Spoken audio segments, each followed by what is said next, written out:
Welcome to my YouTube channel. It's been a while since I've done a reaction and review, but today I'm going to do a reaction and review of the song Poor Millionaire by August Burns Red. Now, everyone and their dog is doing these reaction and review videos, so here I am filling the YouTube platform with my ideas, as well as many other people filling the YouTube platform with their ideas. That begs the question, why should you listen to me? Well, I am a pastor, so if you're interested in the Christian faith and music, I will explore music from the standpoint of the Christian faith, from a biblical perspective as well. So that's how I see music, that's how I live my life. So if you're interested in that, then you can continue listening and watch me react to this video. Second part of this has to do with the band itself, August Burns Red. I've been following August Burns Red for about 10 years now. So 10 years ago, they released this album called Leveler, and that's exactly the point when I started to get into August Burns Red.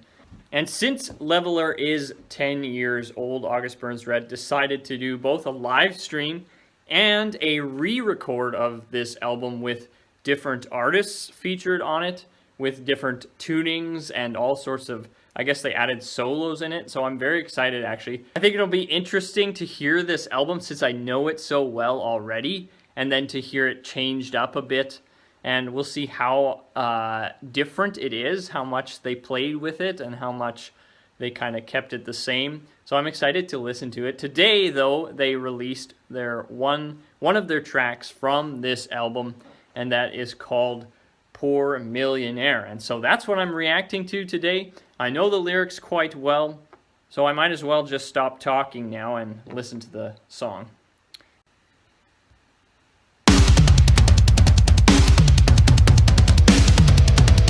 Yeah, the drums are nice and punchy. Nice and tight, this one.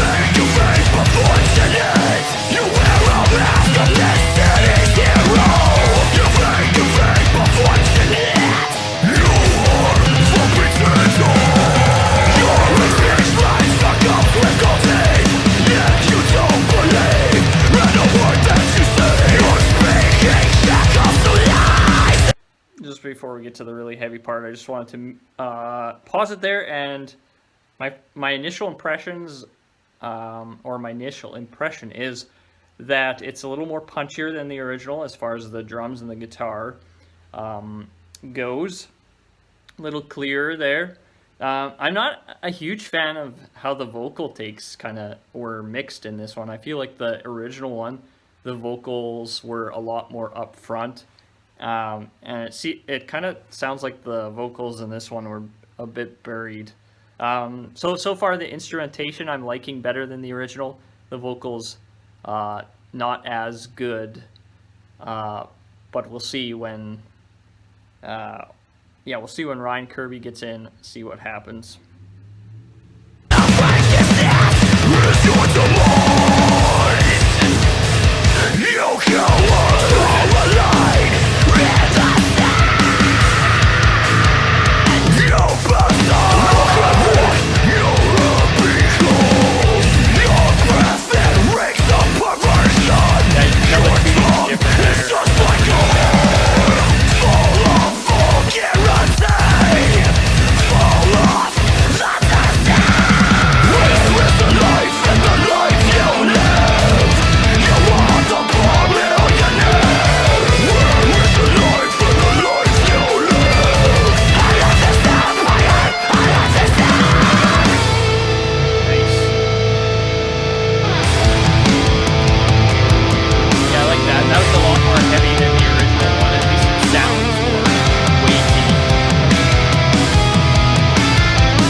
tried not to pause it as much as I could, but it's hard to hear myself talk with these earbuds in.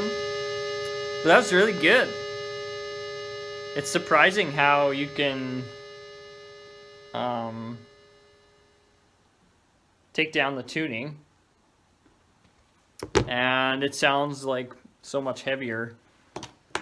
Yeah, I really enjoyed that. That was something different. The solo was different. The solo was pretty good at the start, and then I felt like the second half of the solo was even better, and that was pretty well done.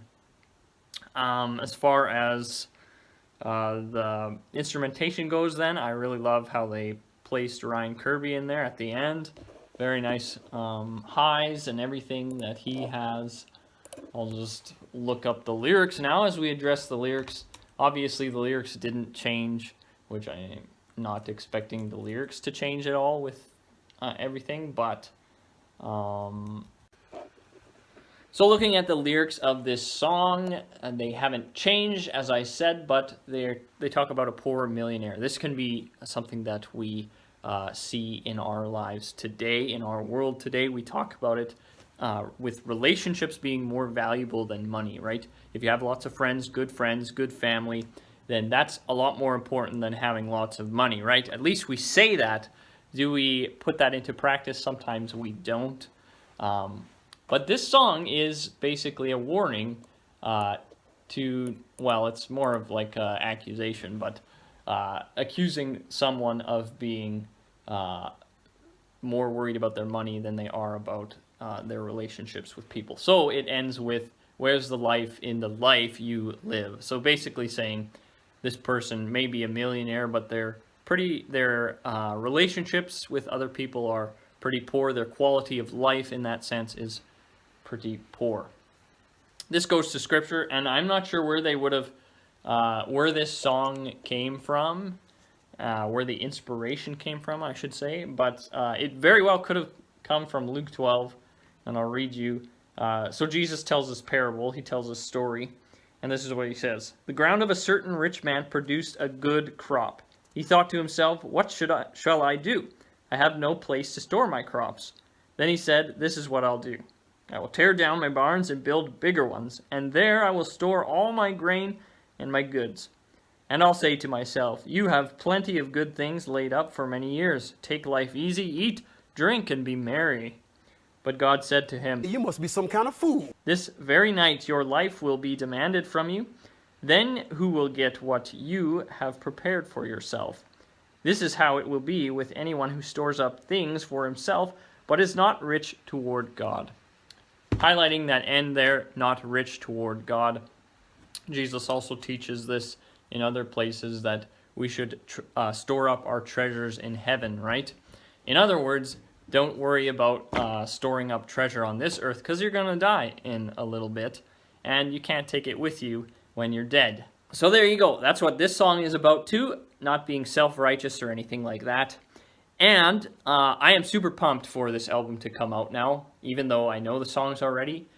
Hearing them re-recorded and different like this is very cool to me, and I'm very excited. So this one was great. I really enjoyed it. Very heavy. What's not to like about a good heavy metal song?